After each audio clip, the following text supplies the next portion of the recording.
Good morning, everyone. So, without going delay, we are starting the class.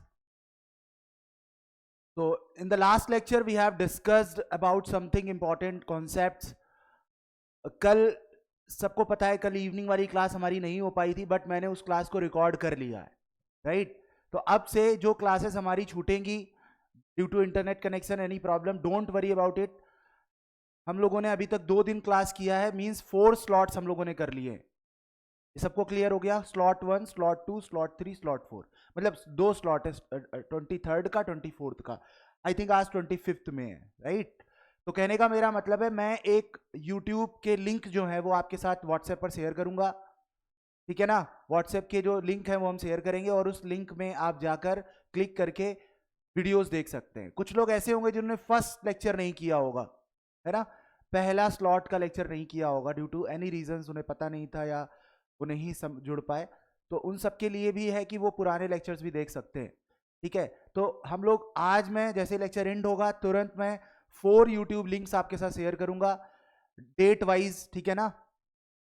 और वो date wise link जो है वो आपको डिस्क्रिप्शन बॉक्स में भी मिल जाएंगे, जो हमारे ग्रुप का डिस्क्रिप्शन है उस पर भी मिल जाएंगे, और साथ ही साथ में मैं ग्रुप में पिन पोस्ट करके रखूंगा उसको, ठीक है ना? तो आई थिंक सब लोगों को समझ में आ रहा है. मैं कोशिश ये करूंगा कि प्लेलिस्ट का, जो प्लेलिस्ट है हमारी इस NAEST की, वो प्लेलिस्ट का लिंक सेंड कर दूंगा, जिसमें प्लेलिस्ट में अपने आप वीडियो ऐड होते रहेंगे, तो आप डेट वाइज वीडियोस को कवर करते रहोगे, ठीक है? तो कोशिश ये करना है लाइव सेशंस में हम रहें, बिकॉज जरूरी नहीं है कि सारे ही क्लास का वीडियो लिंक में शेयर करूं, ठीक है? तो that is the thing here. Class में रहने से और ज्यादा अच्छा है. अगर इन क्लास हमारी क्लास इंटरप्ट होती है due to any reasons, internet reasons की वजह से या सिस्टम प्रॉब्लम की वजह से, तो we will record the session and we will give you in a same day, ठीक है? तो आज की क्लास हम करेंगे, आज कल की क्लासेस का आज मैं आपको वीडियोस दे दूंगा, ठीक है? सो स्टार्ट करते हैं. लास्ट लेक्चर में हम लोगों ने कुछ इंपॉर्टेंट कॉन्सेप्ट सीख लिए थे. आज हम लोग एक इस इंपॉर्टेंट कॉन्सेप्ट को यहाँ सीखने वाले हैं. देखो इधर सभी लोग, तो आई थिंक सबको यहाँ पर समझ में आ रहा होगा. This is what? This is a rim. इस रिम को हमने एक एक्सल पर, इसको बोलते हैं हम लोग axle. This is a axle, this is a rim, ठीक है? डिस्क बोलो या रिम बोलो, अभी रिम बोलेंगे हम इसे. और ये एक्सल है.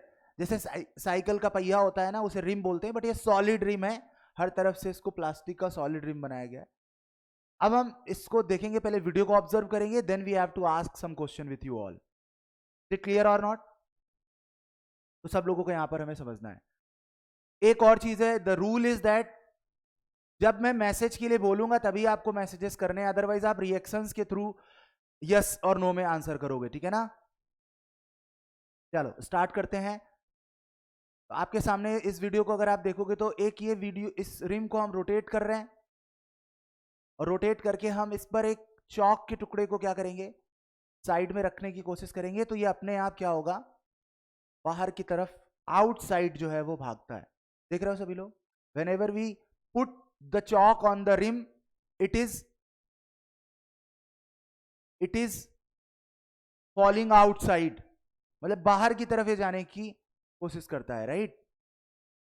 आप लोग देख रहे होगे कि जैसे ही ये रिम रोटेट करता है तो चौक आउटसाइड जाने की कोशिश करती है. हम लोग एक बार फिर से देखते हैं, सभी लोग एक बार फिर से देखें. Rim is revolving because of the angular velocity, और जैसे ही चौक को रिम पर रखा जाता है, ऑटोमेटिकली वो क्या होती है, चौक बाहर की तरफ जो है वो जाती है, ठीक है? स्टार्ट कर दिया आपने? ओके, सबको समझ में आ गया इतना? अब इंपॉर्टेंट चीज है यहां पर, समझने की कोशिश करो सभी लोग. 2 चीजें जरूरी हैं, इस पर हम क्वेश्चन पूछें. पहले पहले आपसे हम क्वेश्चन कर लेते हैं, ठीक है? देखो इधर सभी लोग, question number 1. As the chalk is put on the rim, जैसे कि चॉक को रिम पर रखा जाता है of the wheel, it falls outside. The motion is analysed, the motion is analysed from the lab frame. अब you know very well, we have discussed in the classes also the important concept of the frame of reference. आपको पता है हम लोगों ने frame of reference पहले पे ही पढ़ा है. Two types of frame of reference is there. First is the inertial frame of reference. Second is the non-inertial frame of reference. Inertial और non-inertial frame of reference का मतलब ये होता है बच्चा कि मैंने स्टार्टिंग में जब मोशन पढ़ाया था आपको तो सबको बताया था मैंने कि मोशन के लिए ऑब्जर्वर का होना जरूरी है, ऑब्जेक्ट का होना जरूरी और ऑब्जर्वर का प्लेस होना जरूरी है. Where the observer is, where the observer will be there and the particular observer will observe the motion. आ रहा है समझ में सब लोगों को? तो ऑब्जर्वर, जैसे कि मैं चलती हुई ट्रेन को देख रहा हूं, मैं चलती हुई बस को देख रहा हूं, so where I am, because I am observer, और मेरी पोजीशन क्या है, मेरा पोजीशन, मेरा रेफरेंस क्या है, मैं किस जगह पर खड़ा हूं, मेरी ऑब्जर्वर प्लेस क्या है. तो तीन चीजें होती है मोशन के लिए, मैंने पहले भी बताई थी तुम सब लोगों को, अभी मैं फिर से आखिरी रिकॉल कर रहा हूं जैसे कि तुम क्वेश्चन को करने में थोड़ा सा आसान फील करोगे. First is the observer, second observer place and third is the object. इन तीन लोगों का होना जरूरी होता है किसी भी मोशन को समझने के लिए. ऑब्जर्वर मोशन को बताता है कितनी वेलोसिटी से जा रहा है, क्या एक्सीलरेशन है, कितने टाइम पर कहां पहुंच जाएगा, कितना डिस्टेंस ट्रेवल करेगा, क्या डिस्प्लेसमेंट है, everything this observer will tell you. Object, observer place क्या होता है, जहां पर ऑब्जर्वर खड़ा होगा और वहां से क्या करेगा, सारी के सारे मोशन के बारे में बताएगा. और जिसके मोशन के बारे में बताने वाला है वो कौन है बताओ सभी लोग? ऑब्जेक्ट है. अब हम एक एग्जांपल लेते हैं. For example, I am observer and I am standing on the earth and I am watching the moving train. Means moving train हमारा ऑब्जेक्ट हो गया, मैं ऑब्जर्वर हो गया और अर्थ जो है वो ऑब्जर्वर प्लेस हो गई. इस तरीके से तीन लोगों के कॉम्बिनेशन से चीजें बनती.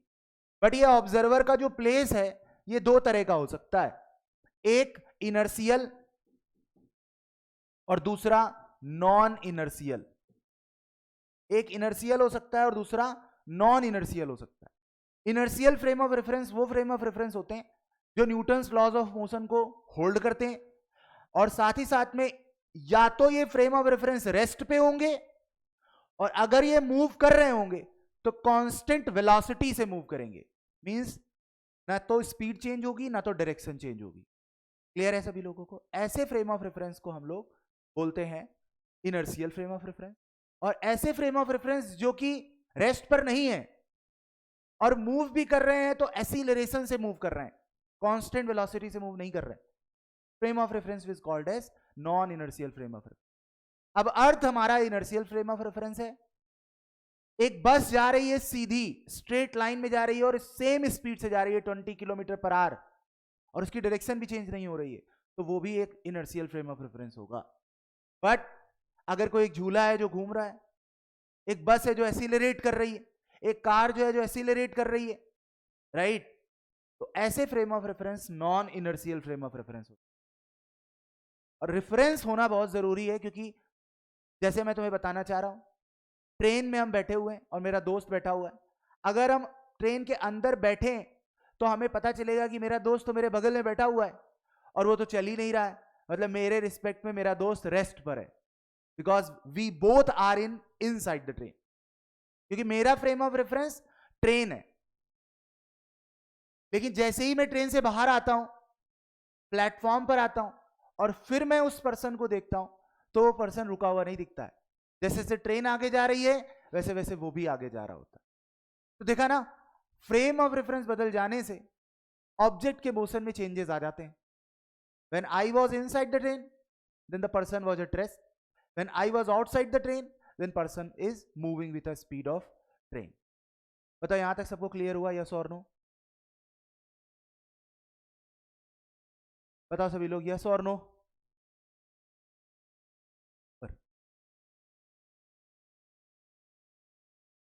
क्लियर है सभी को?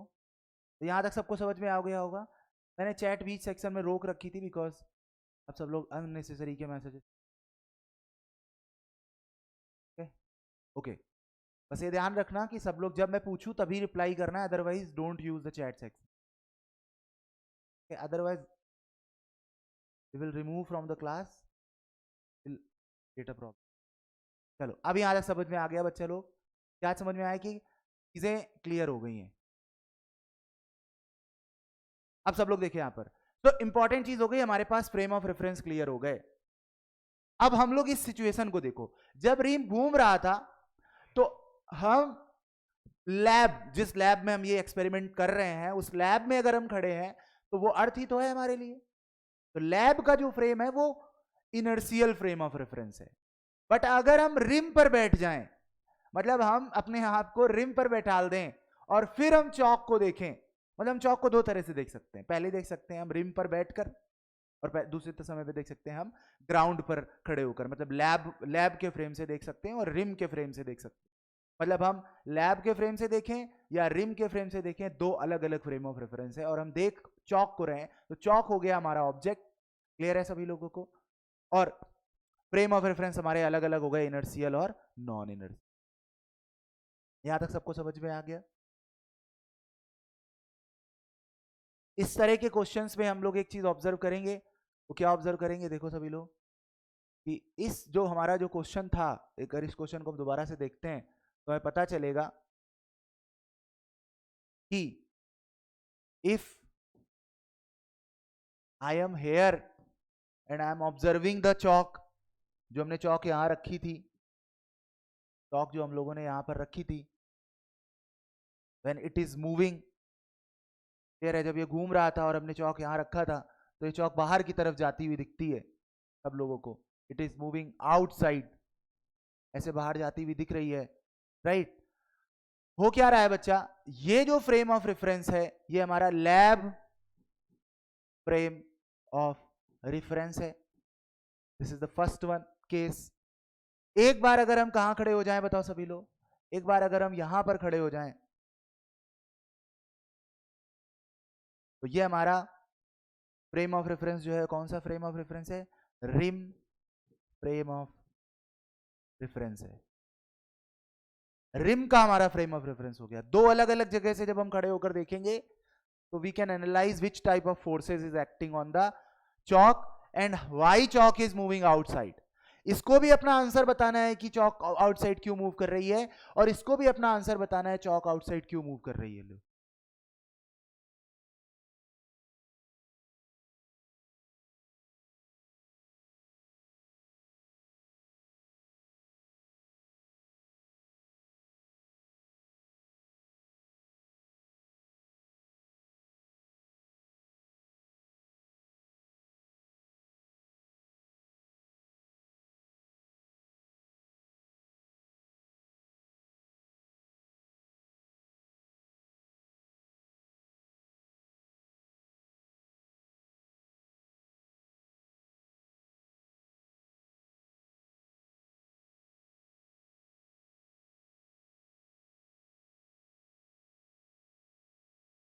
ओके इधर देखो सभी लोग, तो सभी लोग इसका स्क्रीनशॉट ले लो, फिर इसके बाद मैं इसका आंसर बताता हूं।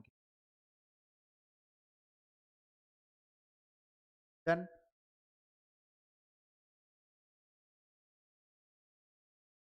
पहला क्वेश्चन का आंसर सब लोग दो। As the chalk is put on the rim of the wheel, it falls outside. This motion is analyzed from the lab frame. The chalk goes away from the center of the disc due to centrifugal force on the chalk, which is in outward direction. The frictional force on the chalk by the rim of the wheel. The frictional force on the chalk being insufficient to take it on the circular path. Friction जो है वो बहुत ही कम है, जिसकी वजह से वो circular path में नहीं बना के रख पा रहा है, और उसकी वजह से वो चीज क्या हो रही है? आउटसाइड जा रही है रिम के। The initial outward velocity imparted by the person while releasing the chalk over the rim. There is a 4 options. You have to give the answers. सभी लोग अपने आंसर्स बताएं। क्या आंसर है? सब लोग बताएं, सभी लोग ए बी सी डी में। Use the chat section and type the answer.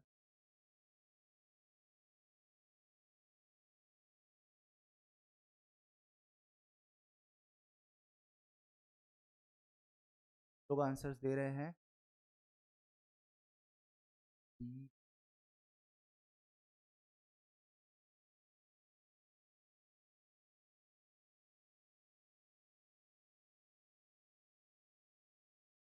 Single option is the answer. Okay, चलो बहुत सारे लोगों ने अपने आंसर्स दिए, आई थिंक बढ़िया है। अब सब लोग देखें इधर, सब लोग देखो इधर। तो यहां पर अभी समझ में इतना आ गया हमें कि आंसर क्या होना चाहिए। तो हम लोग इसको थोड़ा सा समझने के लिए पहले एक कॉन्सेप्ट को समझने की कोशिश करेंगे। For example if we are using the concept here, जिसमें हमारे पास दो चीजें समझनी जरूरी। एक का नाम होता है सेंट्रीपिटल फोर्स और एक का नाम होता है सेंट्रीफ्यूगल फोर्स। इसके बिहाफ पर हम बहुत सारे आंसर्स अपने दे सकते हैं, ठीक है। अब एक पर्सन है, ठीक है ना, जो कि रोटेटिंग फ्रेम पर क्या कर रहा है, हॉर्स के ऊपर बैठा हुआ है और ये इसके साथ घूमना चाह रहा है सर्कुलर पाथ में, राइट। तो whenever it is moving in circular path, so there is a two concepts are there which is very important to all of you. First is the centrifugal force, second is the centripetal force. So whenever we are discussing about centripetal force or centrifugal force, both are the very important thing. समझ गए सभी लोग। सो centripetal और centrifugal frame of reference के according decide होता है। अभी जैसे कि मैंने क्या कहा है कि हम रोटेटिंग फ्रेम ऑफ रेफरेंस ले रहे हैं, मैं इसी फ्रेम ऑफ रेफरेंस पर रहकर इसके मोशन को समझना चाह रहा हूं, तो क्या होगा, सब लोग यहां पर गौर से देखें कि जब ये रिम घूमेगा या जब प्लेटफॉर्म रोटेट करेगा और ये पर्सन जब जाना चाहेगा तो फ्रिक्शन होगा, जो क्या होगा बताओ सभी लोग, इस चीज को रोकने की, मतलब इसको बाहर की तरफ फेंकने की कोशिश कर रहा है, बट ये कंटिन्यूअसली क्या कर रहा है, अपनी डायरेक्शन को चेंज कर रहा है, right. That's why centrifugal force will come into the picture. मतलब सेंट्रीफ्यूगल फोर्स कब आता है, सेंट्रीफ्यूगल फोर्स तब आता है जब हमारा non inertial frame of reference होगा, मतलब हम मूविंग फ्रेम ऑफ रेफरेंस से देख रहे हैं। अगर हम मूविंग फ्रेम ऑफ रेफरेंस से देखें, अगर हम यहां खड़े हो जाएं और हम देखें इस पर कौन से फोर्स लग रहे हैं, तो तुम्हें पता चलेगा कि बाहर की तरफ एक सेंट्रीफ्यूगल फोर्स लग रहा है। और ये क्यों आया है, because of the friction, because of the friction. अगर फ्रिक्शन नहीं होता, अगर फ्रिक्शन नहीं होता, तो समझ पा रहे हो सभी लोग, ये इस तरीके से चारों तरफ घूम ही नहीं पाता और हर समय ये बैलेंस कर रहा है, फ्रिक्शन फोर्स बैलेंस कर रहा है इस सेंट्रीफ्यूगल फोर्स को। अदरवाइज ये कभी का क्या हो सकता था, कभी भी बाहर ये जा सकता है। मतलब ये सेंट्रीफ्यूगल फोर्स इसको कहां ले जाना चाह रहा है, बाहर की तरफ ले जाना चाह रहा है, बट हो नहीं रहा है, ऐसा पॉसिबल नहीं है कि वो बाहर जा पाए, because it is rotating in circular path. लेकिन अगर मैं क्या करूं, इस फ्रेम ऑफ रेफरेंस को हटाकर मैं अब इनर्शियल फ्रेम ऑफ रेफरेंस ले लूं, मैं यहां से खड़े होकर देखूं, यहां से ग्राउंड से, तो ये एक इनर्शियल फ्रेम ऑफ रेफरेंस होगा। और आप सब लोग एक चीज देखोगे यहां पर कि ये जो पर्सन है ये स्ट्रेट लाइन में ही जाता कि नहीं जाता, बताओ सभी लोग, जब तक उस पर नेट फोर्स जीरो होता। क्लियर है। अब ये नेट फोर्स जीरो क्यों नहीं है, क्योंकि इस पर अंदर की तरफ एक क्या लग रहा है बताओ, सेंट्रीपिटल फोर्स लग रहा है, जो कि इसको कंटिन्यू रखना चाहता है in a circular path. But I am telling to you all, पुराने केस में जब हमने non inertial frame of reference देखा था, अभी थोड़ी देर पहले जब हम लोग रोटेटिंग फ्रेम ऑफ रेफरेंस पे थे, तो भी वो सर्किल में घूम रहा है, यहां पे भी सर्किल में घूम रहा है, कोई बात नहीं।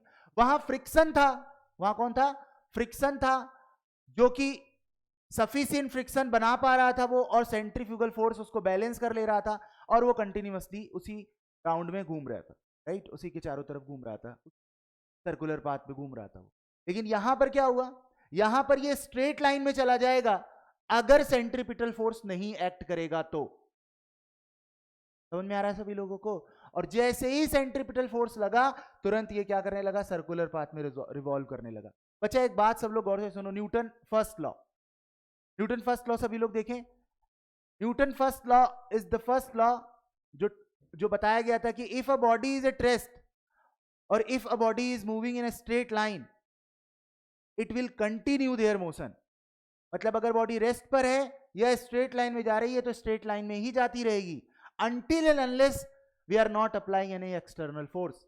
तो हमने यहां पर जब सेंट्रीपिटल फोर्स लगा, जब सेंटर की तरफ एक सेंट्रीपिटल फोर्स लगा, तो फिर इस पर नेट फोर्स जीरो नहीं रह गया, अब कोई ना कोई फोर्स आ गया है जिसका नाम है centripetal force. Chat section, centripetal force, जिसकी वजह से ये चीज यहां क्लियर हो रही है कि ये अपनी डायरेक्शन को चेंज करेगा, और जैसे ही डायरेक्शन को चेंज करेगा तो आप सब लोग समझ सकते हो ये इस सर्कुलर पाथ में रिवॉल्व करने लगे। बताओ यहां तक समझ में आया कि नहीं आया?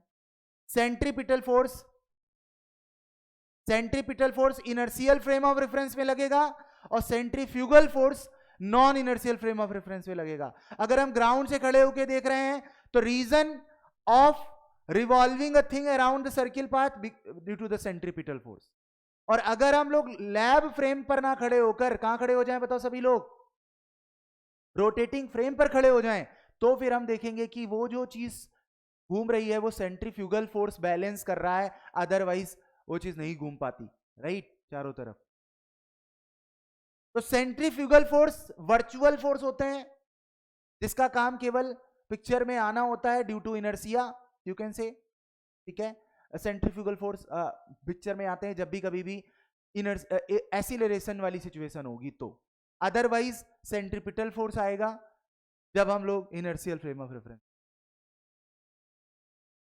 अब हम लोग दोनों इनके स्क्रीनशॉट्स आप लोग ले लो, you have to take the screenshot of this question fast fast. फिर अगला क्वेश्चन करते हैं।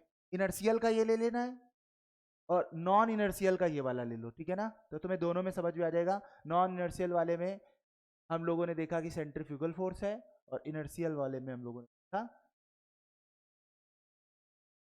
आ गया समझ में सब? अब सब लोग इसका आंसर दोबारा से पढ़कर दो, ठीक है।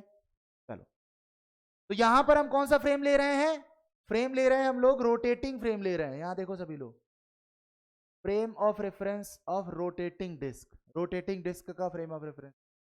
मतलब बच्चा बहुत सिंपल सी बात है कि चौक यहां रखी और ये बाहर जा रही है, बिकॉज फ्रिक्शन नहीं है इसके पास। सेंट्रीफ्यूगल फोर्स तो लग गया, सेंट्रीफ्यूगल तो लग गया, बट जो फ्रिक्शन लगना चाहिए था अंदर, वो उसको बैलेंस करेगा ना, तभी तो ये इसके साथ रहेगा और साथ साथ चलता रहेगा। समझो सभी लोग, गौर से इस चीज को समझने की कोशिश करो। मैं रोटेटिंग फ्रेम ऑफ रेफरेंस पे बैठा हूं, ठीक है। अब वहां से बैठकर मैं चौक को देख रहा हूं कंटिन्यूअसली।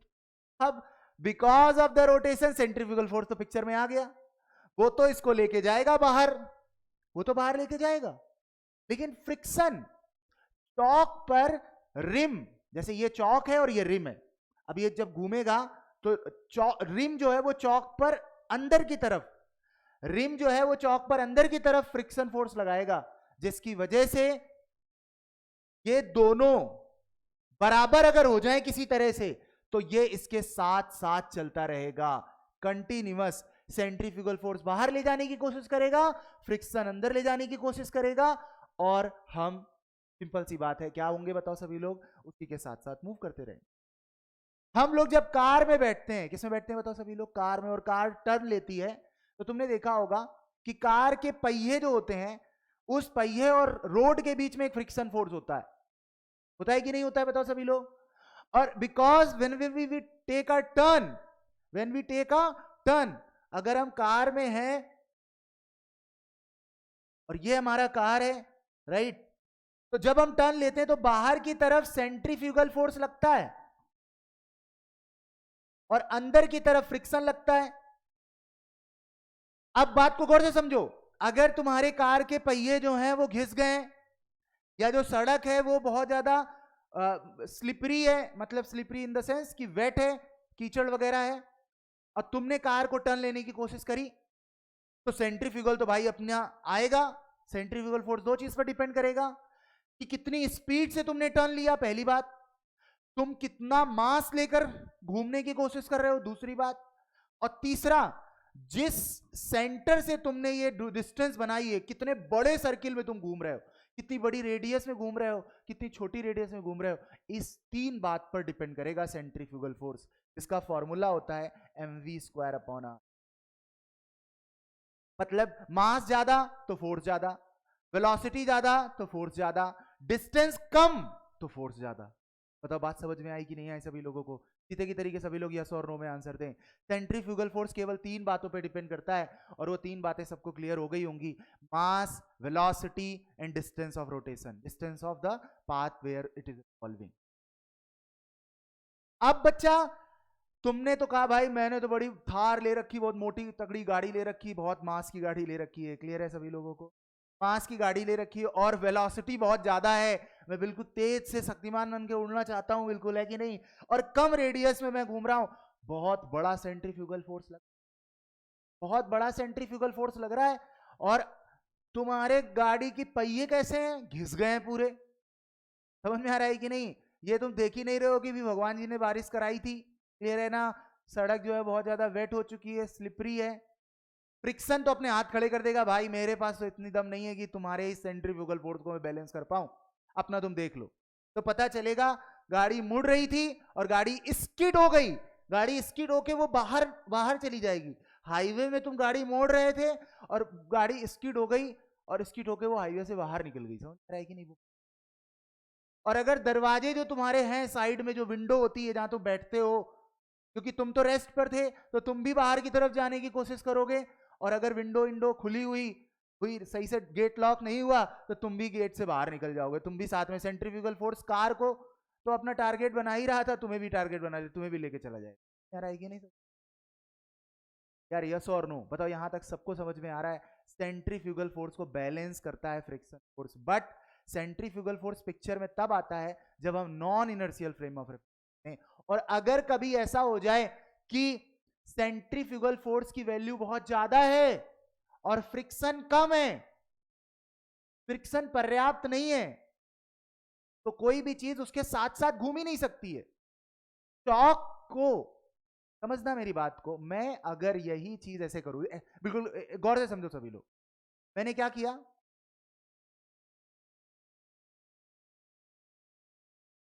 चलो मैंने क्या किया बच्चा? मैंने फॉर एग्जाम्पल थोड़ी देर के लिए ऐसा कुछ किया कि रिम को बड़ा धीमे घुमाया। मतलब समझना मेरी बात को, मैंने रिम लिया, मैं बैठा कहां हूं? सब लोग गौर से सुनो, मैं बैठा कहां हूं? मैं अभी भी कहां बैठा हूं? रिम पर बैठा हूं। मेरा फ्रेम ऑफ रेफरेंस रिम का फ्रेम ऑफ रेफरेंस है, राइट? अभी हम लोग लैब फ्रेम पर बात नहीं कर रहे हैं, अभी हम केवल रिम वाले की बात कर रहे हैं। अब हम रिम पर बैठे, रिम हमने चौक रिम को घुमाया, हल्का सा धीमे से घुमाया, बहुत धीमे धीमे हल्का राउंड लगा रहे हैं। हम वेलोसिटी को कम कर रहे हैं, और वेलोसिटी को कम करेंगे बच्चा तो बताओ सभी लोग, सेंट्रीफ्यूगल फोर्स कम हो जाएगा कि नहीं हो जाएगा? सेंट्रीफ्यूगल फोर्स कम हो जाएगा अगर हम एंगुलर वेलोसिटी, इस रिम की वेलोसिटी से ही वी कनेक्टेड होता है। सिंपल सी बात है, सेंट्रीफ्यूगल फोर्स, तो जब सेंट्रीफ्यूगल फोर्स कम होगा, बहुत गौर से सुनो, फ्रिक्शन तो मान लो कहा इसने कि मैं तो भाई म्यू इंटू एन पर भरोसा करता हूं, म्यू इंटू एन पर भरोसा करता हूं, म्यू हमारा भाई फ्रिक्शन कोफिशिएंट हो गया, और जो चौक हम रख रहे हैं, जो चौक रख रहे हैं वही नॉर्मल रिएक्शन देगी। अब चौक भाई, एक छोटा सा चौक का टुकड़ा कितने मास का होगा? ज्यादा से ज्यादा 1 ग्राम का होगा, 2 ग्राम का होगा, मैक्सिमम 3 ग्राम का, 5 ग्राम का मान लेते हैं चौक का टुकड़ा, 5 ग्राम का है। 5 ग्राम, नॉट किलोग्राम, 5 ग्राम। 5 ग्राम को केजी में बदलोगे, 1000 से डिवाइड करोगे तो वो फिर वैल्यू आएगी कितनी बताओ? बहुत छोटी वैल्यू आएगी। और फिर जब जी से मल्टीप्लाई करोगे तो तुम्हें नॉर्मल रिएक्शन मिल जाएगा।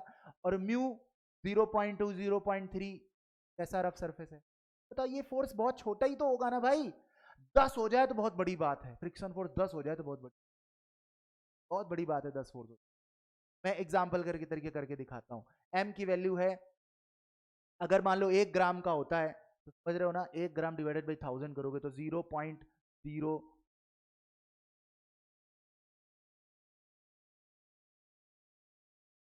1/1000, 5/1000 करोगे 0.005 आ जाएगा।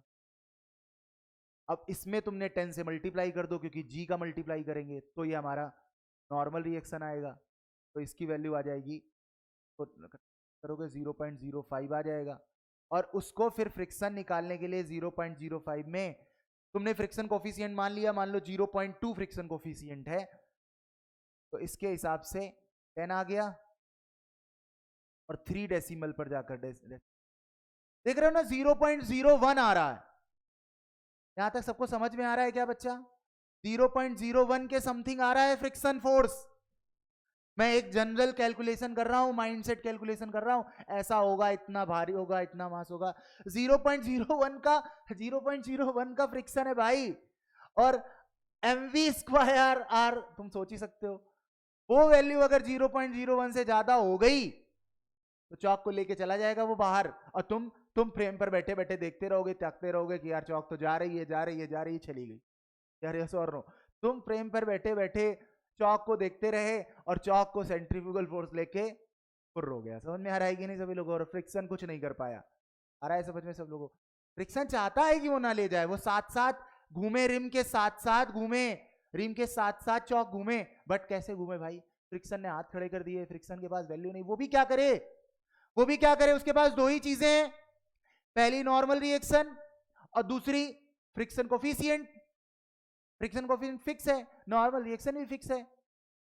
अब तुम चौक को ऐसे करके अपने हाथ से दबा दो तो नॉर्मल रिएक्शन बढ़ा दो तो अलग बात है, तो फिर तो वैसे भी नहीं जा पाएगी वो, तो फ्रिक्शन कोफिशिएंट नॉर्मल रिएक्शन बढ़ जाएगा जब तुम चौक को दबा दोगे, तो फिर सिंपल सी बात है, बात ही खत्म हो गई। तो फिर फ्रिक्शन को सुपर पावर मिल जाएगी कि नहीं मिल जाएगी? अरे यस और नो बताओ, यहां तक क्लियर हो रहा है सभी को? और फ्रिक्शन को सुपर पावर मिल गई तो फिर सेंट्रीफ्यूगल फोर्स का कुछ भी का मतलब हमने अभी सीखा। इस पूरे concept is very important. Clear है? देखो फिजिक्स आसान लग रही है कि नहीं लग रही है यार? सब लोग को टफ तो नहीं लग रही? मजा आ रहा है कि नहीं? बहुत टफ कॉन्सेप्ट्स में तुम्हें इजी गोइंग तरीके से समझाने की कोशिश कर रहा हूं। मैं बता रहा हूं, अच्छे अच्छे बच्चे जेई की तैयारी कर रहे होते हैं, नीट की तैयारी कर रहे होते हैं, but they are very confused with centrifugal force. उसमें उनको कंपेरिजन नहीं आते हैं, बस वो जानते हैं कि ऐसा लगता है, mv स्क्वायर आर लगता है, न्यूमेरिकल सॉल्व हो जाएगा, बट द कंसेप्ट तो मैं बताना चाह रहा हूं वो चीज थोड़ा सा लैक। बहुत अच्छी बात। अब हम लोग आगे बढ़ेंगे, तो ये स्क्रीनशॉट तुम लोग ले सकते हो कि नॉन इनर्शियल में, नॉन इनर्शियल में फ्रिक्शन जो है वो सेंट्रीफ्यूगल फोर्स को बैलेंस करता है। इसका एग्जांपल चौक और रिम वाला था, कार वाला भी है। जब कार टर्न लेती है तो कार के पहियों पर फ्रिक्शन फोर्स लगता है। ठीक है, अब हम आगे बढ़ते हैं। आई थिंक तुम सब लोग स्क्रीनशॉट ले लिया होगा। तो पहला क्वेश्चन जो था अपना,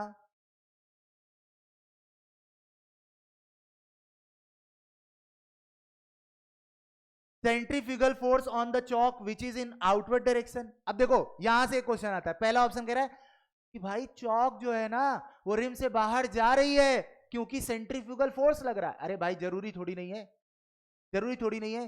क्या क्या जब कार हाईवे पर टर्न लेती तो कार क्या बाहर चली जाती है? नहीं जाती है भाई। सेंट्रीफ्यूगल फोर्स लगने से का मतलब ये नहीं है कि कोई चीज बाहर चली जाएगी। सेंट्रीफ्यूगल फोर्स लगने का ये मतलब नहीं है कि कोई चीज बाहर चली जाएगी। सेंट्रीफ्यूगल फोर्स लगने का मतलब ये नहीं, बिल्कुल नहीं है। इसका मतलब है, हाँ एक बात समझो, ये आंसर इस वजह से आया दिया गया है क्योंकि बहुत सारे लोग ये समझते सेंट्रीफ्यूगल फोर्स तो बहुत बाहर लगता है, अच्छा तो इसका मतलब है तो ये लेके चला जाएगा चौक को बाहर। ऐसा तो है नहीं, क्योंकि अकेले सेंट्रीफ्यूगल फोर्स थोड़ी ना लगता है, दूसरा एक और आदमी तो भी है, वो भी तो अपनी चीज को कैसे जाने देगा भाई? फ्रिक्शन चौक को कैसे जाने देगा? वो कैसे जाने देगा उसको? तो friction force on the chalk by the rim on the wheel. अरे भाई फ्रिक्शन फोर्स तो अंदर लग रहा है ना, वो क्यों बाहर लेके जाएगा? अजीब बात कर रहे हैं लोग। ठीक है, the frictional force on the chalk, chalk पर जो फ्रिक्शन फोर्स लग रहा है इज बीइंग इनसफिशिएंट, पर्याप्त नहीं है, to take it on the circular path along with the rim. मतलब रिंग के साथ उसको सर्कुलर पाथ में बना के रखे, इतना फ्रिक्शन नहीं है। इस वजह से सेंट्रीफ्यूगल फोर्स ज्यादा हो गया और वो लेके बाहर चला गया। तो यार साफ साफ चिल्ला चिल्ला के कह रहा है, फिर और कुछ पढ़ने की जरूरत नहीं। सी इज द करेक्ट आंसर। बताओ चीतो, कितने लोगों ने सी आंसर दिया था? बहुत सारे बच्चों ने सी आंसर।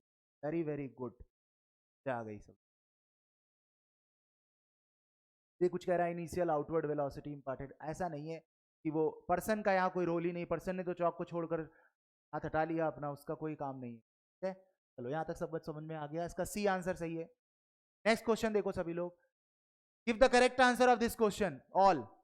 सब लोग थोड़ा सा करेक्ट आंसर दे, पहले इस क्वेश्चन को पढ़ें और फिर उसके बाद आंसर करेंगे सारे लोग। Read the question all. मैं एक कुछ टाइम दे रहा हूं, सब लोग क्वेश्चन को रीड करें क्योंकि मेरे सामने। As the chalk is put on the rim, it falls outside. This motion is analyzed from the frame of rotating disc.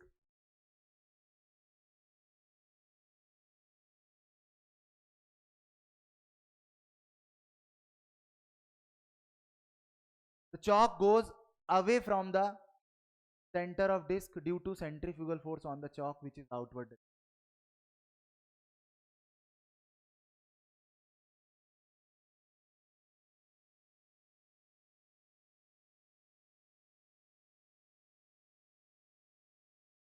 This motion is analyzed from the frame of rotation. Chalk goes away from the center of disc, centrifugal force outward. सब लोग answer बताएं इसका। Are you ready? लोग answer का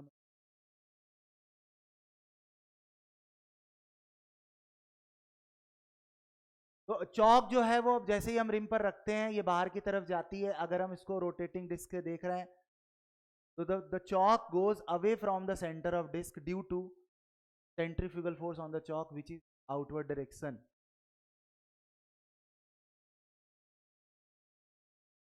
The frictional force on the chalk by the rim of the disc.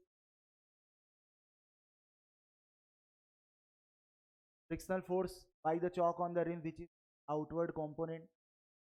The initial velocity. इसमें एक चीज सही कर लो सभी लोग, क्या क्या चीज है सब लोग गौर से देख। ये ऑप्शन यहां से चेंज हो जाएगा।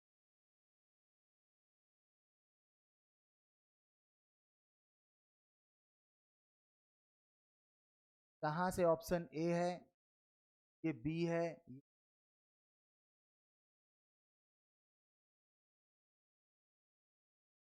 Talk goes away from the centre of disc due to centrifugal force.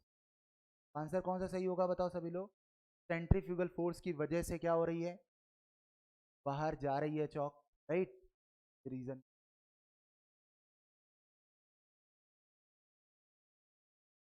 I think ये समझ में आ गया।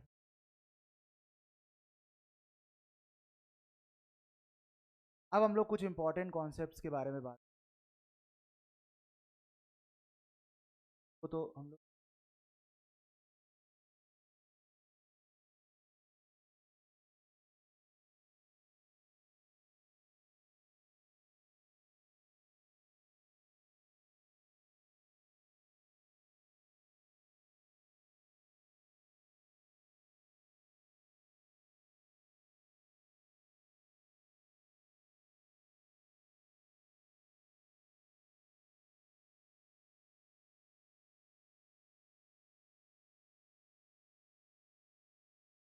चलो देखो इधर सब लोग, एक क्वेश्चन हम लोग लेके चलें।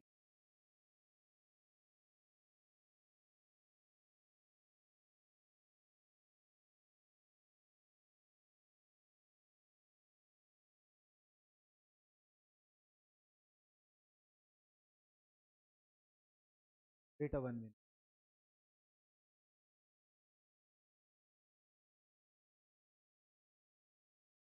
क्वेश्चन अब हम लोग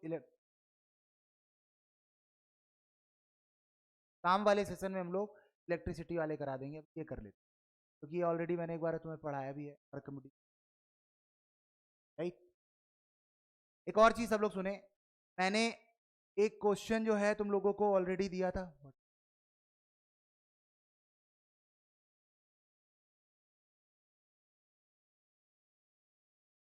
कौन है भाई? हिमांशु सैनी।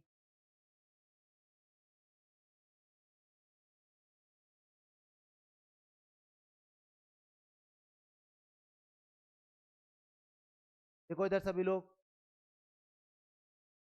तो मैंने कल का जो शाम वाला जो सेशन था, एक सेशन लिया था मैंने, उसमें मैंने इसी टॉपिक के बारे में समझाया है, राइट। और इस पर मैंने कुछ क्वेश्चंस भी करने के लिए आप सब लोगों को बोला था, you have to do it, but आपको वीडियो नहीं मिल पाया। तो कुल मिलाकर इस वीडियो का जो कनेक्शन है, क्लियर है ना? आज जो हमने पढ़ा टॉपिक है, इस वीडियो को हम लोग स्लॉट 3 में रख देंगे, स्लॉट 4 में रख देंगे, और उस वीडियो को स्लॉट 5 में रख देंगे। क्लियर है? तो वो चीज इसके ऑर्डर में आ जाएगी। क्लियर है ना सभी लोगों को? ठीक है, समझ में आ जाएगा सब। देखो इधर, a body float in a liquid if its weight is less than the bond force on it. According to the Archimedes principle, the bond force on a body is equal to the weight of displacement. Clear है सभी को? सबसे पहले हमारा जो topic है वो पर बेस्ड है। हम लोग क्या पढ़ेंगे सबसे पहले? What is Archimedes? क्लियर है सभी लोग? आर्किमिडीज प्रिंसिपल बता दे रहा हूं सभी तो, बेसिक सबको पता होगा आर्किमिडीज प्रिंसिपल क्या होता है। कि for example this is a tank और पॉट, इस पर कोई पानी इस तरीके से भरा हुआ है लेवल पर, क्या है ये इसका मेन इनिशियल लेवल। मैंने इसी पॉट को इस तरीके से लिया, दूसरी कंडीशन पॉट को लिया मैं, बहुत गौर से समझने की कोशिश करना सभी लोग। अब हो क्या रहा है बच्चा कि मैंने इसमें एक बॉडी को क्या कर दिया, डिप कर दिया, पानी के अंदर एक बॉडी को डिप कर दिया। जैसे ही डिप किया तो ये वाटर का जो लेवल था बढ़कर यहां तक आ, और जो चीज हमने इसमें डिप करी है वो तरीके,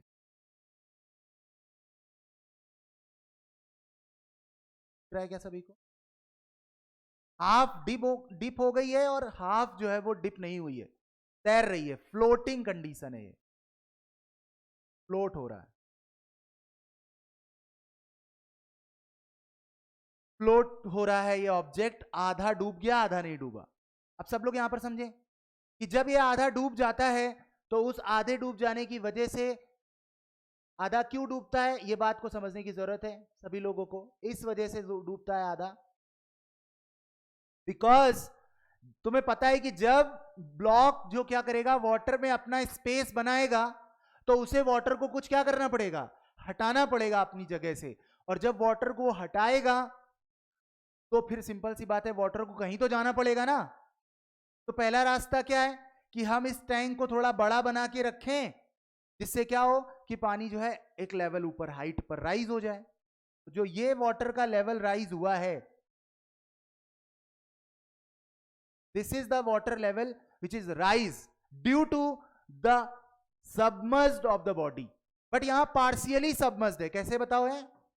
पार्शियल सबमर्ज्ड है, मतलब पूरी तरह से डूबी नहीं है, आधी डूबी है, या मान लो 60% डूबी है, कुछ भी परसेंटेज डूब सकता है। अच्छा तुम बताओ, जितना डूबेगा वॉल्यूम, जितना वॉल्यूम डूबेगा वाटर उतना ही राइज करेगा ना वॉल्यूम ऊपर। और ऐसा जब होगा तो दो तरीके हैं, समझो सभी लोग गौर से, मेरी बात को गौर से समझना। अगर मैं इस कंटेनर की हाइट यहीं तक रखता, मतलब बिल्कुल ग्लास का पानी पूरा बिल्कुल टॉप तक भरा हुआ है, और उसमें मैंने कोई चीज हल्की चीज रख दी, तो जब वो आधी भी डूबेगी तो क्या होगा बताओ सभी लोग? वाटर जो होगा उससे बाहर निकल जाएगा कि नहीं निकल जाएगा? और no, water will fall outside, water will fall outside. और नीचे मैंने एक कंटेनर रख रखा है, और उस कंटेनर में क्या होगा सभी लोग? उस कंटेनर में जो पानी बाहर निकलेगा वो उस कंटेनर पे जाके भर जाएगा। तो हम ये समझ जाएंगे, ये हम समझ जाएंगे कि कितना वाटर उसमें बाउल में इकट्ठा हुआ है। समझ में आ रहा है कि नहीं? जितना बाउल में इकट्ठा होगा वाटर, समझ में आ रहा है कि नहीं? that volume of the water will be similar to the volume of this submerged part of the body। ये रहना सब लोगों को। तो ये जो बॉडी का सबमर्ज्ड हिस्सा है, डूबा हुआ जो हिस्सा है, वो हिस्सा जितना होगा उतना ही पानी बाहर निकलेगा। ये बोला था आर्किमिडीज ने। आर्किमिडीज ने पहली बात समझ में आई क्या बोली? क्या बोली बताओ सभी लोग? फर्स्ट बात। अच्छा अभी मैं यहाँ लिख नहीं रहा हूँ क्योंकि मैंने जो वीडियो बनाया था कल शाम को उसमें मैंने सारा एक्सप्लेन किया हुआ है, इसके क्वेश्चन को मैंने कराना था तो मैं अभी कराऊंगा, ठीक है। मैं लिख नहीं रहा हूँ तो लिखी हुई चीज तुमको वीडियो में मिल जाएगी, ठीक है। ऑल, अब देखो जैसे भी लोग, तो कहने का मतलब है पहला लॉ क्या दिया आर्किमिडीज ने, फर्स्ट ये बात बोली कि जब कोई बॉडी डूबती है पार्शियल सबमर्ज्ड हो जाए या फुल्ली सबमर्ज्ड हो जाए, पार्शियल सबमर्ज्ड हो जाए या फुल्ली सबमर्ज्ड हो जाए, समझ में आ रहा है कि नहीं सभी लोगों को, पार्शियल सबमर्ज्ड हो जाए या फुल्ली सबमर्ज्ड हो जाए, ये कैसा है बताओ, फुल्ली सबमर्ज्ड है, पार्शियल सबमर्ज्ड हो जाए, फुल्ली सबमर्ज्ड हो जाए, ये भी तो वाटर लेवल राइज कर रहा है ना इतना। देखो सभी लोग, शुरुआत में पानी यहां था, ये इसका इनिशियल लेवल था, और अब वाटर देखो कहां है। ये बात अलग है कि ये बॉडी कुछ अलग टाइप की होगी और ये बॉडी कुछ अलग टाइप की होगी, दोनों अलग अलग टाइप की बॉडी हैं, समझ गए। हमने कोई हल्की बॉडी रखी तो कम डूब रही है, कोई भारी बॉडी रखी तो ज्यादा डूब रही, ज्यादा डूबेगी तो ज्यादा वाटर बाहर निकालेगी क्योंकि ज्यादा डिस्प्लेस होगा वाटर, तो जब ज्यादा डिस्प्लेस होगा वाटर तो उसको जाने के लिए रास्ता चाहिए, तो कंटेनर में ऊपर राइज हो जाएगा वो। समझ में आ रहा है सभी लोगों को, तो rise in the water will be equal to the displaced water by the body. Archimedes का पहला लॉ समझ में आया, यस और नो, फर्स्ट लॉ क्लियर है सभी को, जल्दी clear to all, first law में किसी को कोई समस्या,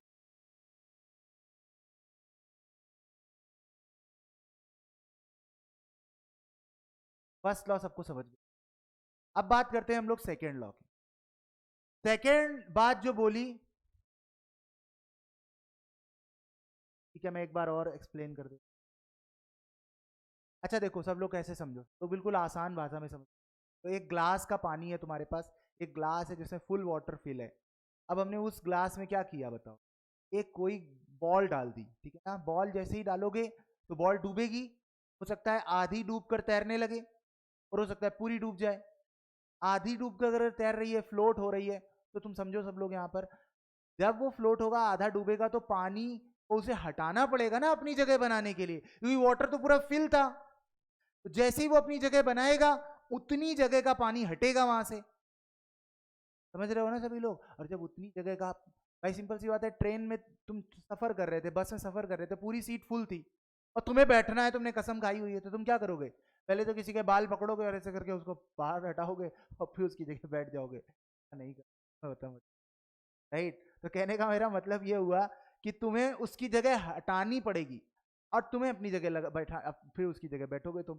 तो इस बॉडी को अगर अपनी जगह बनानी है तो दो थप्पड़ मार के पानी को साइड करेगा, पहले तो साइड करेगा, और साइड होगा तो पानी कहाँ जाएगा भाई, वो उसी कंटेनर में राइज हो जाएगा, जितना राइज होगा, जितना वॉल्यूम राइज होगा उतना ही वॉल्यूम उस पर्टिकुलर बॉडी का होगा जो डूबी, सबमर्ज्ड वॉल्यूम, डूबा हुआ वॉल्यूम केवल, ओनली होल वॉल्यूम नहीं, होल वॉल्यूम तो यहां होगा, ये पूरा वॉल्यूम जितना इसका वॉल्यूम है, जितना इसका वॉल्यूम है उतना ही वाटर राइज हो रहा है, उतने ही वॉल्यूम का वाटर राइज हो रहा है।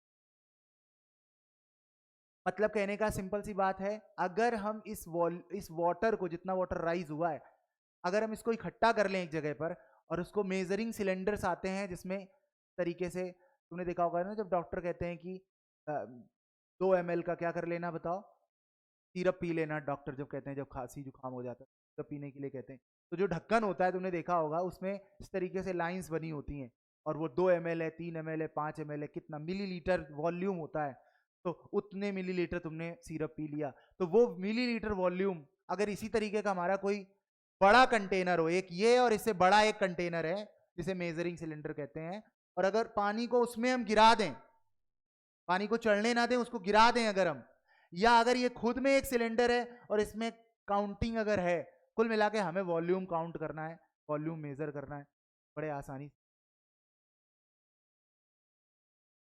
से,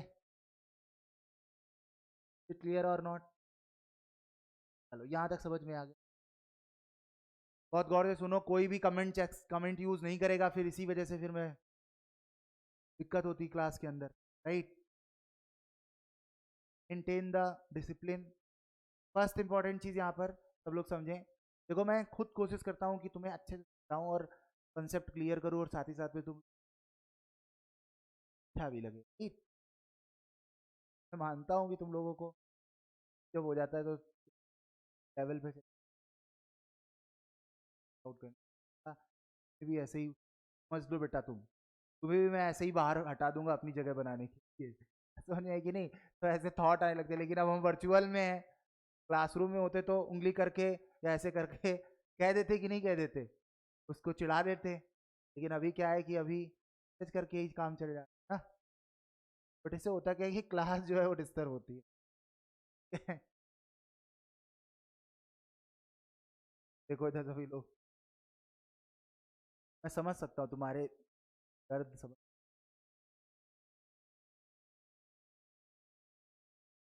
अब हम लोग अपने कॉन्सेप्ट पे आते हैं, वापस से सब लोग फोकस करें because it is very important. पहली इंपॉर्टेंट चीज़ कि अगर वाटर लेवल राइज होगा तो उसको हम राइज ना होने की बजाय उसको हम किसी दूसरे कंटेनर में कलेक्ट कर लें, और उस कलेक्शन के बाद हम देखें कि कितने ml वाटर क्या हुआ है, कलेक्ट हुआ। जितने ml कलेक्ट हुआ होगा उतना ही वॉल्यूम उस बॉडी का सबमर्ज्ड है, डूबा हुआ है। दूसरी बात उन्होंने बोली, बच्चा बहुत गौर से समझने की कोशिश, कि कभी भी चाहे फ्लोटिंग सिचुएशन हो चाहे सबमर्ज सिचुएशन हो, इन बॉडीज पर एक वेट जो है बॉडी का वो तो नीचे की तरफ वर्क करेगा, यहां पर भी वेट इसका नीचे की तरफ वर्क करेगा। बट बहुत गौर से सुनने की जरूरत है, ऊपर की तरफ एक फोर्स एक्ट करेगा जिसका नाम होगा एफ बी। इस पर भी ऊपर की तरफ एक फोर्स एक्ट करेगा जिसका नाम होगा F B. But I am telling to you all, this mg and this mg is not same. this is the this is one body, this is two body. ये mg अलग है। mg of both body is different। ये बात ध्यान रखना, दोनों body का mg अलग अलग है। इसका mg अलग है, इसका mg अलग है, क्योंकि ये फ्लोट कर रहा है और ये फ्लोट नहीं कर रहा है। ये फ्लोट नहीं कर रहा है, डूब रहा है, तो इस वजह से ये डूब गया है। समझ में आया कि नहीं दोनों? बट दोनों में कॉमन क्या है, सब लोग बहुत गौर से सुने, क्या कॉमन है? mg जो वेट है और जो एफ बी बॉन्ड फोर्स है, अगर ये चीज यहां तैर रही है, रुकी हुई है, डूब नहीं रही है, तो ये फोर्स आपस में एक दूसरे को बैलेंस कर रहे होंगे कि नहीं कर रहे होंगे? अभी तो यहां रुका हुआ है। ये भी बैलेंस कर रहे होंगे तभी ये यहां रुका हुआ है। और अगर कुछ ऐसा हो जाए, if mg is greater than the F B, मतलब वेट जो है वो बॉन्ड फोर्स से भी ज्यादा हो जाए, अगर वेट जो है वो बॉन्ड फोर्स से भी ज्यादा हो जाए तो क्या होगा? सब लोग सुनो इधर, अगर वेट जो है अगर वो बॉन्ड फोर्स से भी ज्यादा हो जाए तो बहुत गौर से समझने की जरूरत है। वेट की वजह से अब बॉन्ड फोर्स ऊपर लगा रहा है, रोकने की कोशिश कर रहा है, बट mg क्या हो गया? ज्यादा हो गया, तो ये डूबता चला जाएगा, तो body will sink, body will. देखिए जो आर्किमिडीज ने दूसरी बात बोली कि ये जो बॉन्ड फोर्स होता है ये क्यों आता है, तुम खुद सोचो भाई। जिसकी बनी बनाई जगह थी, वाटर का अपना खुद का जगह था, और तुम आए एक्सटर्नल पर्सन, और तुम आए, तुम उस जगह बैठ गए और वाटर को तुमने हटा दिया, तो वाटर को गुस्सा नहीं आएगा क्या? भाई सिंपल सी बात है, उसे गुस्सा आएगा। उसकी जगह एक तो तुमने हटाई, तो वो भाई गुस्सा तो आएगा ही ना उसको। तो वो वाटर जो है, वो जो फ्लूइड है, वो उस बॉडी पर क्या करेगा? एक फोर्स अप्लाई करेगा ऊपर की तरफ, फोर्स अप्लाई करेगा ऊपर की तरफ। उस force, this force is applied by the fluid, not by the body, by the fluid to the body। Clear है सभी लोगों? बॉन्ड फोर्स हम लोग को यहां समझ में, बॉन्ड फोर्स क्या चीज है? Force applied bye,